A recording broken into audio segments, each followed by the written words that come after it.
নমস্কার বন্ধুরা, শুভদীপ ফর গার্ডেনিংয়ে সবাইকে স্বাগত। আশা করি আপনারা সবাই খুব ভালো আছেন এবং সুস্থ আছেন। বন্ধুরা, আজকে আলোচনা করব অ্যাডিনিয়াম এবং গোলাপ গাছ, ডেজার্ট রোজ এবং রোজ প্ল্যান্টের যেসব মারাত্মক অসুখগুলো হয় তার মধ্যে একটা স্পাইডার মাইটস। এই স্পাইডার মাইটস কীভাবে নিয়ন্ত্রণ করবেন এবং আপনি কী করে বুঝবেন যে স্পাইডার মাইটস দ্বারা আপনার গাছটা আক্রান্ত হয়েছে, সেই নিয়ে বিস্তারিত আলোচনা করব। আর এই স্পাইডার মাইটসের সংক্রমণটা কিন্তু খুবই ভয়ানক। আপনার বাগানের একটা গাছ যদি মাইটস বা এই স্পাইডার মাইটস দ্বারা আক্রান্ত হয়, তাহলে এক রাতের মধ্যে সমস্ত গাছগুলো কিন্তু এই মাইটস দ্বারা আক্রান্ত হয়ে যাবে। তো চলুন আমরা প্রথমে জেনে নেব স্পাইডার মাইটস দ্বারা গাছ আক্রান্ত হলে বুঝবো কী করে।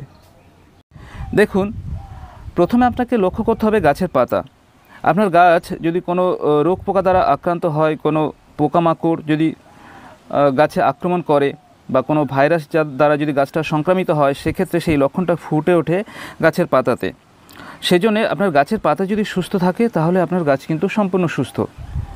যদি দেখেন আপনার গোলাপ গাছ বা এই মরু গোলাপ বা অ্যাডিনিয়ামের পাতা একদম ঘন সবুজ আছে, হঠাৎ করে পাতাগুলো কেমন যেন একটু বিবর্ণ হতে শুরু করেছে, তাহলে ভাববেন যে গাছে কোনো পোকামাকড় আক্রমণ করেছে বা গাছটা অসুস্থ। তো বেশিরভাগ ক্ষেত্রে হয় কি, সবুজ পাতা হঠাৎ করে যদি বিবর্ণ হতে থাকে, এটা কিন্তু মাইটস বা মাকড় দ্বারা হয়। মাকড় যদি আক্রমণ করে, তাহলে গাছের পাতা কিন্তু ধীরে ধীরে বিবর্ণ হতে থাকে। তবে এটা কিন্তু ক্লোরোসিস নয়। এখানে দেখুন, এই যে দুটো চারা, এগুলো মাকড় দ্বারা আক্রান্ত হয়েছিল, এখন সুস্থ হয়ে গেছে বিভিন্ন রকমের মাকড়নাশক স্প্রে করার পরে। তবুও যে পুরনো পাতাগুলো ছিল, যেগুলো মাকড় দ্বারা আক্রান্ত হয়েছিল, যেসব পাতাগুলো, এইগুলো দেখুন কেমন বিবর্ণ হয়ে আছে। এই দেখুন, এর দেখুন মাঝের পাতাগুলো সুস্থ পাতা, কিন্তু এই সাইডের যে পাতাগুলো, এই দেখুন। তো গাছে মাকড় আক্রমণ করলে গাছের পাতা কিন্তু এরকম বিবর্ণ হয়ে যাবে এবং ঝরে পড়বে। যখন দেখছেন আপনার পাতাগুলো এরকম বিবর্ণ হয়ে যাচ্ছে, তখন জাস্ট পাতাটা একটু পেছন দিকটা উল্টে এইভাবে দেখবেন। পিছন দিকে আপনি দেখলে বুঝতে পারবেন যে হলুদ মাকড় বা লাল মাকড় এখানে কিন্তু আছে। মাকড় কিন্তু অবস্থান করে পাতার নিচের দিকে, উপরিতলে নয় কিন্তু, ঠিক আছে? তো পাতা উল্টে নিচের দিকে যদি একটু খেয়াল করেন, তাহলে আপনি দেখতে পাবেন এখানে মাকড়গুলো আছে, হলুদ বা লাল মাকড় এখানে ছিল। তো সেগুলো মরে গেছে বলে দেখুন এইসব কালো কালো মতো হয়ে গেছে। বন্ধুরা, আরেকটা জিনিস করতে পারেন, এরকম সাদা একটা কাগজ নেবেন, কাগজ নিয়ে পাতার নিচে কাগজটা এইভাবে রাখবেন, রেখে এইভাবে একটু ঘষে নেবেন, ঠিক আছে? এই গাছেও কিন্তু দু একটা মাকড় আছে, স্প্রে করার পরে সব কিন্তু নষ্ট হয়ে যায়নি। এখানে দেখুন, এই আমার আঙুলের ধারে একটা হালকা লালচে একটা দাগ দেখতে পাচ্ছেন। এই পাতার নিচে কিন্তু মাকড় ছিল, সেইটা ফেটে গেছে, ফেটে গিয়ে এই দাগটা এখানে পড়েছে আর কি। তো এইভাবেও পরীক্ষা করে আপনি বুঝতে পারবেন যে গাছটা মাকড় দ্বারা আক্রান্ত হয়েছে কিনা।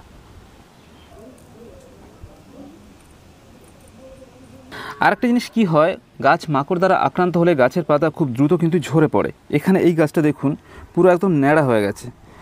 এটা মাকড় দ্বারা আক্রান্ত হয়েছিল, পাতায় ভরেছিল, গাছটা সম্পূর্ণ ন্যাড়া হয়ে গেছে।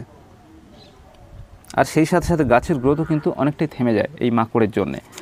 তো বন্ধুরা, এই মাকড় দ্বারা আপনার গাছ যদি আক্রান্ত হয়, তাহলে খুব দ্রুত এর কিন্তু পরিচর্যা শুরু করে দিতে হবে, যাতে করে এই মাকড় বেশি না ছড়াতে পারে এবং খুব দ্রুত এটাকে নিয়ন্ত্রণে আনা যায়। কারণ এটাকে যত আপনি বাড়তে দেবেন, এ কিন্তু তত ক্ষতি করতে থাকবে, ঠিক আছে? আর এই মাকড় কিন্তু সহজে নিয়ন্ত্রণে আনাও যায় না। সেই জন্য আপনাকে খুব সতর্ক হতে হবে যদি মাকড় দ্বারা গাছ আক্রান্ত হয়। তো এখন আমরা জানবো, মাকড় দ্বারা গাছ যদি আক্রান্ত হয়, সেটা অ্যাডিনিয়াম হোক বা গোলাপ ফুল গাছ হোক বা অন্যান্য ফুল গাছ, একই পরিচর্যা আমরা করব। কী কী মাকড়নাশক আমরা গাছে প্রয়োগ করব এবং কতটা পরিমাণে। মাকড়গুলোকে সম্পূর্ণ নিয়ন্ত্রণ করতে বা সম্পূর্ণ ধ্বংস করতে এই দুটো কিন্তু খুবই কার্যকারী। একটা হচ্ছে নিম তেল এবং আরেকটা হচ্ছে ওবেরান, একটা মাইটিসাইডস বা মাকড়নাশক। তবে আপনার দু একটা গাছ যদি মাকড় দ্বারা আক্রান্ত হয়, সেক্ষেত্রে আপনি শুধু ঠান্ডা বরফ গলা জল স্প্রে করেও এগুলোকে নিয়ন্ত্রণ করতে পারেন। বরফ গলা জল যদি আপনি স্প্রে করেন পাতার নিচের দিকে, তাহলে মাকড়গুলো কিন্তু আর থাকতে পারবে না এবং আস্তে আস্তে এই মাকড়গুলো কিন্তু গাছ থেকে চলে যাবে। হ্যাঁ, কিন্তু আপনার অনেকগুলো গাছ যদি মাকড় দ্বারা আক্রান্ত হয় আর আপনি যদি বেশি রিস্ক না নিতে চান, সেক্ষেত্রে সবথেকে ভালো হয় এই দুটো জিনিস স্প্রে করা। তো তাই আমি বলবো, আপনার যদি একটা গাছও মাকড় দ্বারা আক্রান্ত হয় তাহলে আপনি সমস্ত গাছে এই মাকড়নাশক এবং নিম তেল দুটোই স্প্রে করুন। এবং আপনার বাগানের প্রত্যেকটা গাছে, শুধু অ্যাডিনিয়াম বা শুধু গোলাপ গাছে নয়, আপনার বাগানে যতগুলো গাছ আছে, যত রকমের গাছ আছে, প্রত্যেক গাছে আপনাকে কিন্তু স্প্রে করতে হবে এই মাকড়নাশক এবং হচ্ছে অর্গানিক পেস্টিসাইড নিম তেল। কেন বলছি, আপনি হয়তো শুধু অ্যাডিনিয়ামে স্প্রে করলেন, আপনার গোলাপ গাছে মাকড় থেকে গেল, বা আপনার অন্য কোনো যেসব গাছগুলো আছে সেই গাছে মাকড় থেকে গেল, সেক্ষেত্রে পরবর্তীকালে ওই গাছ থেকে আবার অন্যান্য গাছে কিন্তু এই মাকড় খুব দ্রুত ছড়িয়ে পড়বে। তাই সবথেকে ভালো হয় প্রত্যেকটা গাছে এই মাকড়নাশক এবং নিম তেল স্প্রে করা। তো মাকড়নাশক এবং নিম তেল আমরা কীভাবে স্প্রে করব সেটা বলি। তো প্রথমে আসি, এই ওবেরান আমরা কখন স্প্রে করব, কতটা পরিমাণের এবং কতদিন অন্তর অন্তর। ওবেরান আমরা স্প্রে করব সকালের দিকে এবং হচ্ছে প্রতি 3 লিটার জলে 1 ml, প্রতি 3 লিটার জলে 1 ml ভালোভাবে মিশিয়ে আমরা স্প্রে করব পাতার নিচে এবং উপরে। সকালের দিকে স্প্রে করে দেব, আর এটা কিন্তু আমরা রিপিট করব আবার 10 দিন পরে, ঠিক আছে। এবার যেদিন আমরা ওবেরান স্প্রে করলাম তার ঠিক 3 দিন পরে আমরা স্প্রে করব নিম তেল। নিম তেলটা আমরা দেব প্রতি 1 লিটার জলে 2.5 থেকে 3 ml, খুব ভালোভাবে মেশাবো, মিশিয়ে এটা কিন্তু আমরা স্প্রে করব বিকেলের দিকে স্প্রে করব এবং একইভাবে স্প্রে করব পাতার নিচে এবং উপরে। যখন সূর্যের আলো একেবারে থাকবে না তখনই কিন্তু আমরা এই নিম তেল স্প্রে করব। আর নিম তেলটা আমরা স্প্রে করব প্রতি 7 দিন অন্তর। তো এইভাবে যদি আমরা অল্টারনেট করে নিম তেল এবং ওবেরান স্প্রে করি তাহলে এই মাইটস কিন্তু খুব দ্রুত গাছ থেকে চলে যাবে। এর বাইরে আর কোনো পরিচর্যা করতে হবে না। ঠান্ডা জল বা অন্যান্য যেসবের কথা বলছিলাম সেগুলো কিন্তু করার দরকার হবে না। তবে বন্ধুরা আবারও বলছি, এই নিম তেল এবং ওবেরান আমরা স্প্রে করব আমাদের বাগানে যতগুলো গাছ আছে প্রত্যেকটা গাছে কিন্তু আমরা স্প্রে করব। যে গাছ মাইটস দ্বারা আক্রান্ত হচ্ছে সে গাছে তো আমরা স্প্রে করব, তার পাশাপাশি যেসব গাছগুলো ভালো আছে সেই গাছেও কিন্তু আমরা এই ওবেরান এবং নিম তেল অল্টারনেট করে কিন্তু স্প্রে করব, ঠিক আছে।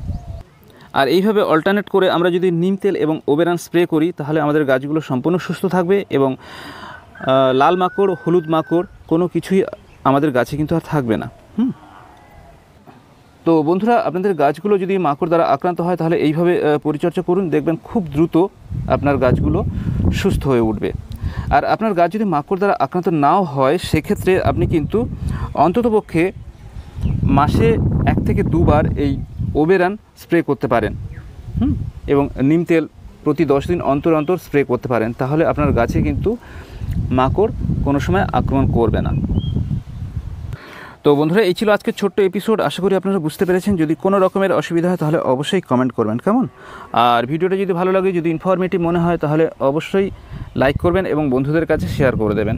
আর যে বন্ধুরা এখনও চ্যানেলটা সাবস্ক্রাইব করেননি, আপনারা চ্যানেলটা সাবস্ক্রাইব করে নেবেন। আমি সকল সময় এরকম গার্ডেনিং রিলেটেড ভিডিও দিতে থাকবো।